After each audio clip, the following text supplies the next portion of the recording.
Deputy Sheriff Jake Holloway walked into the courtroom like he owned it.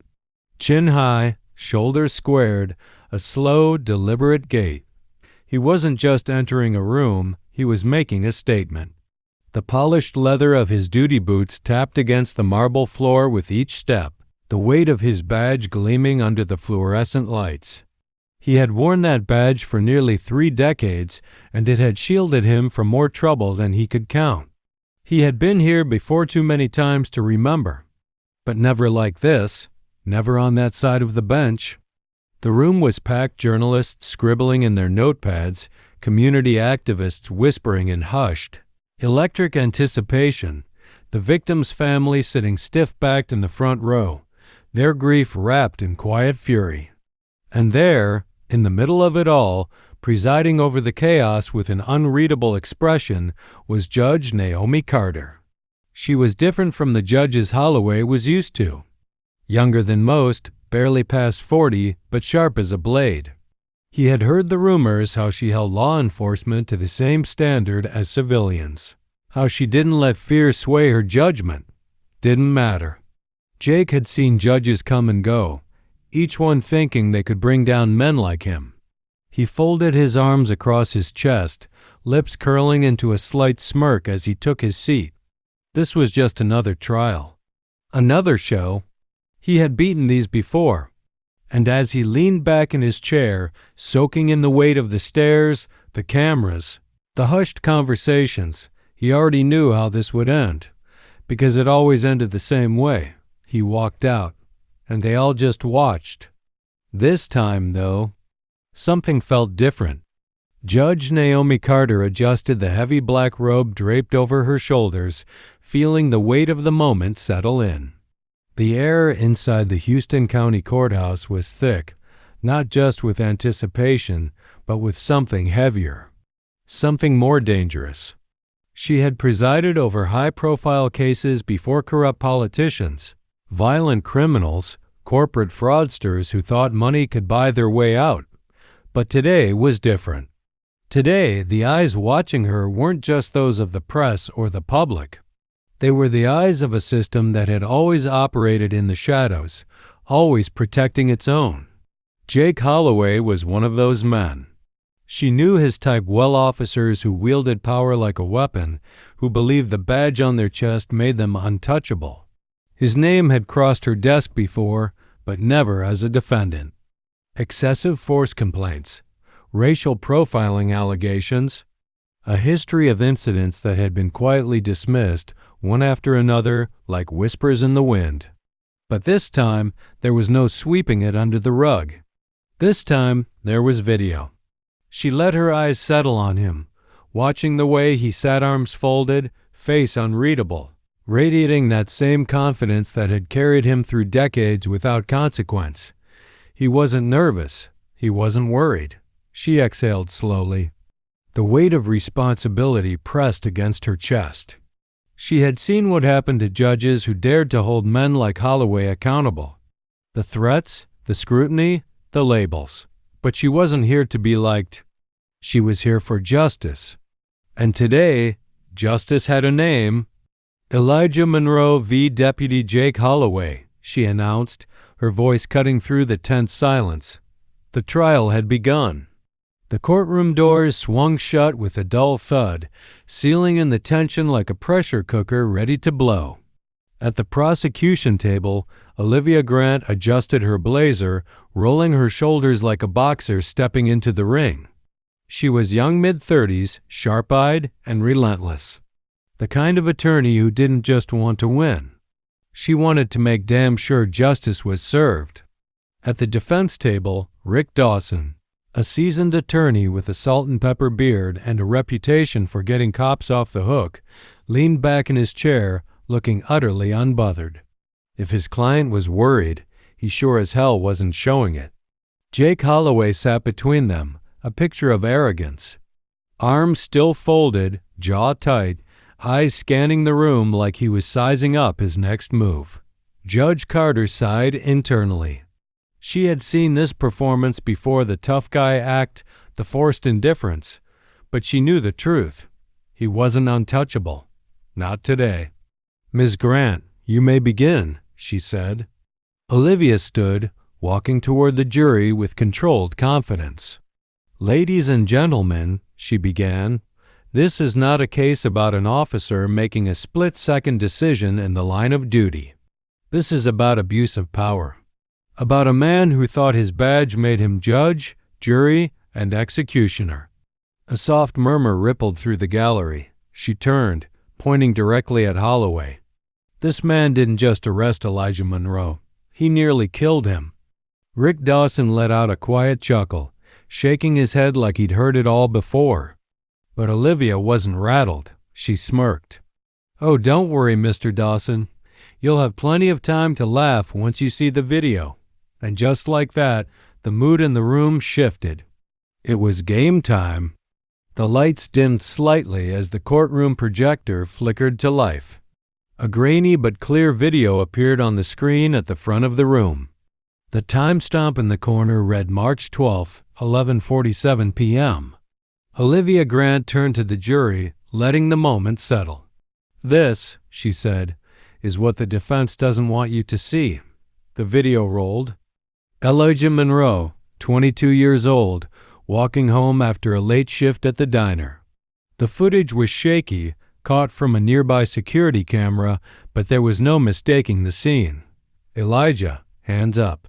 Jake Holloway stepping out of his cruiser, hand already on his baton. Then impact. The courtroom went silent as the sound of the baton hitting flesh echoed through the speakers.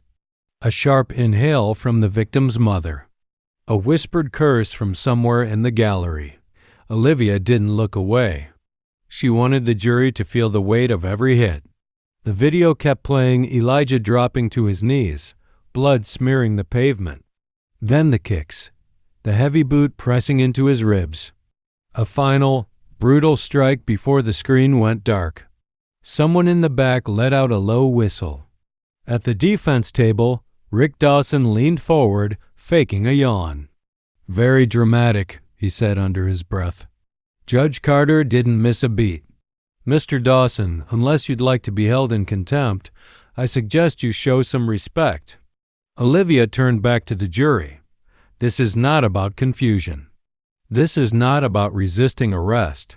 She gestured to the blank screen. "This is about a man who believed he was above the law." She turned, locking eyes with Holloway. "And today, he's finally answering for it."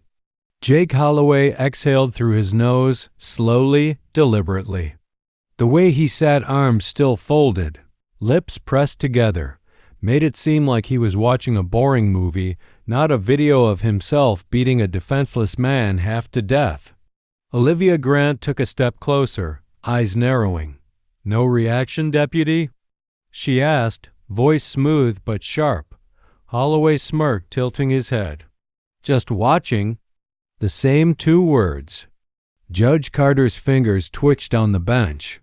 She had seen men like Holloway before, men who didn't just believe they were untouchable but knew it. They walked into courtrooms like they were temporary inconveniences, minor distractions before everything went back to business as usual. Not today. Olivia crossed her arms. "Funny, because I guarantee everyone else in this courtroom just watched something horrifying." Rick Dawson stood, adjusting his suit jacket. "Objection, Your Honor. That's subjective." Judge Carter didn't blink. Overruled. Olivia turned back to the jury. "Deputy Holloway has been in this exact situation before. Maybe not as a defendant, but certainly as a suspect. You know how many times he's been investigated for excessive force?" She held up a single finger. 14. Someone in the gallery let out a sharp breath. 14 times, she repeated, and not once was he ever held accountable. Until now. Dawson chuckled, shaking his head. "Counsel loves a good speech." Olivia flashed a grin. "Oh, I love a good speech, Mr. Dawson, but I love justice even more." She turned back to the jury. "And today, justice finally has a chance to win." For the first time, Holloway's smirk twitched. Just a little. The courtroom felt like a pressure cooker about to blow. The jury sat stiff, their faces unreadable. The reporters' pens moved furiously across their notepads. The victim's family clutched one another's hands as if bracing for impact. And then Sergeant Daniel Owens took the witness stand. He wasn't just any officer. He had worked alongside Jake Holloway for over a decade. A man who knew where the bodies were buried, maybe not literally, but close enough. He adjusted the microphone, cleared his throat, and avoided looking at Holloway as he raised his right hand. "Do you swear to tell the truth, the whole truth, and nothing but the truth?" A pause. Then, almost reluctantly, "I do." Olivia Grant approached him slowly, her heels clicking against the floor. She didn't rush. She let the tension build, let the weight of the moment settle.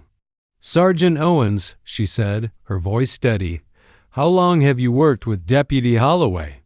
17 years. "And in those 17 years, have you ever witnessed him use excessive force?" Another pause. Then, "Yes." A ripple of murmurs shot through the gallery.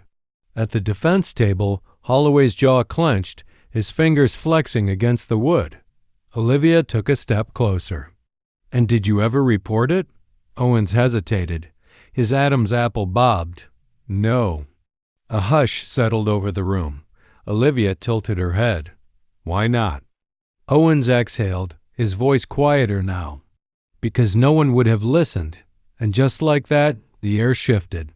Judge Carter didn't miss it. Neither did the jury.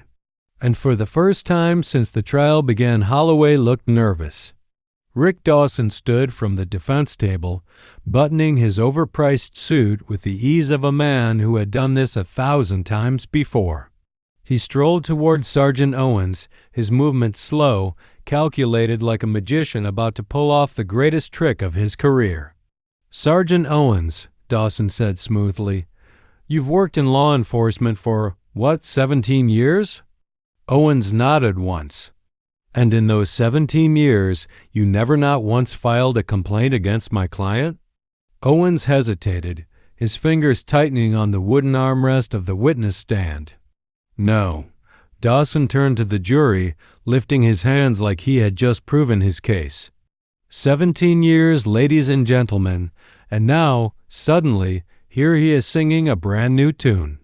He turned back to Owens, lowering his voice just enough to make it sound conspiratorial. "Tell me, Sergeant, are you testifying because you believe Jake Holloway did something wrong, or because you're trying to save yourself?" A heavy silence filled the room. Owens' jaw tensed. "I should have said something sooner," Dawson smirked. "Oh, I don't doubt that, but the real question is why now?" He paced in front of the jury. "Why? After all these years, does today feel like the right time?" He let the words hang. Then he clapped his hands together, flashing a charming, rehearsed smile. No further questions. He sauntered back to his seat, looking pleased. Olivia Grant stood immediately. "Your Honor, the prosecution would like to redirect." Judge Carter nodded.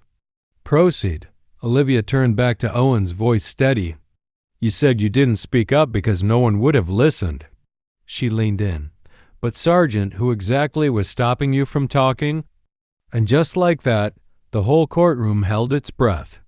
Sergeant Owens swallowed hard, his gaze darting to the defense table just for a second, just long enough for everyone to notice. Olivia Grant didn't miss a beat. She leaned in slightly, her voice sharp but steady. "Sergeant, I'll ask again. Who was stopping you from speaking up?" Owens exhaled, shifting in his seat. He looked at Judge Carter as if searching for an escape route. Finding none, he straightened his shoulders. "There was pressure," he admitted, from inside the department. A few hushed gasps spread through the gallery. Olivia arched an eyebrow. "Pressure? From who?" Owens hesitated again. This time, his answer was barely above a whisper. "Sheriff Bradley." Boom! The name landed like a dropped gavel. A ripple of murmurs moved through the courtroom like a wave. The sheriff. The man in charge. the one who had been protecting Holloway all these years. Judge Carter rapped her gavel twice. Order. Olivia folded her arms. So let me get this straight. You knew Jake Holloway was a violent officer. You knew he was hurting people. But you kept quiet because Sheriff Bradley made sure those complaints never saw the light of day? Owens didn't speak. He just gave the smallest nod. At the defense table, Rick Dawson leaned over and whispered something to Holloway, who finally wasn't smirking anymore. Olivia turned to the jury, letting the weight of it settle. There it is, folks. The reason this man, she gestured to Holloway, got away with it for so long. She locked eyes with the jury. But today, he's out of favors. She turned back to Judge Carter. No further questions. And just like that, the tide of the trial shifted. The courtroom was silent. Not the kind of silence that felt empty, but the kind that was thick-heavy with realization. The truth had been laid bare, and there was no stuffing it back in its cage. Judge Carter let the moment breathe. She glanced at the jury, taking in their expressions. Some looked angry. Some looked exhausted, but all of them looked like they finally understood. Power unchecked is power abused. It wasn't just about Jake Holloway.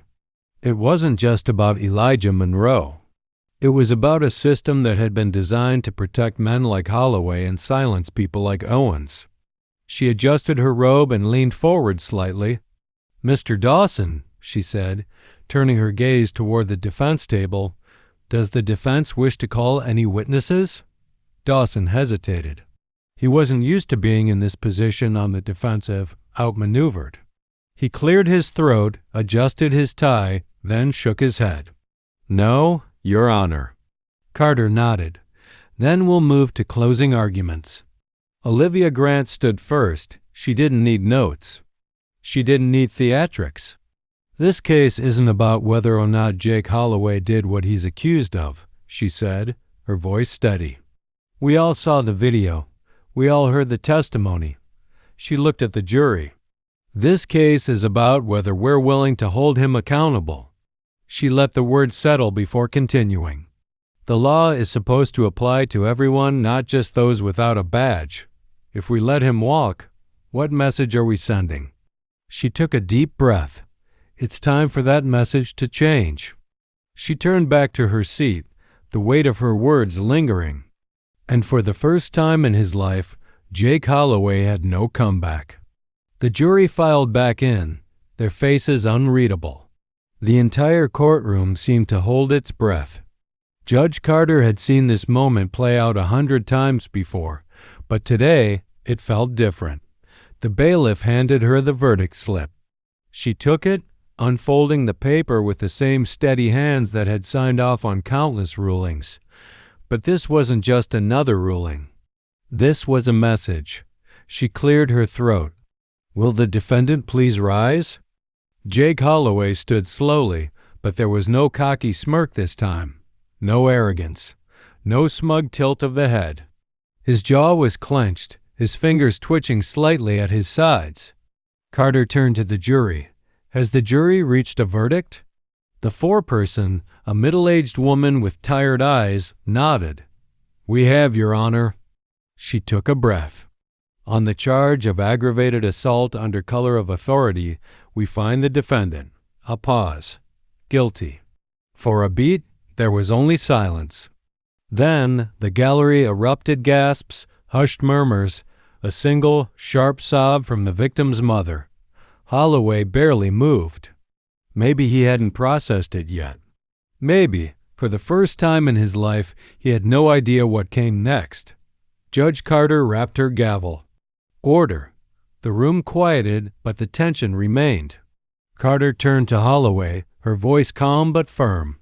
Deputy Holloway, the badge you wore was meant to protect and serve, not to harm and terrorize.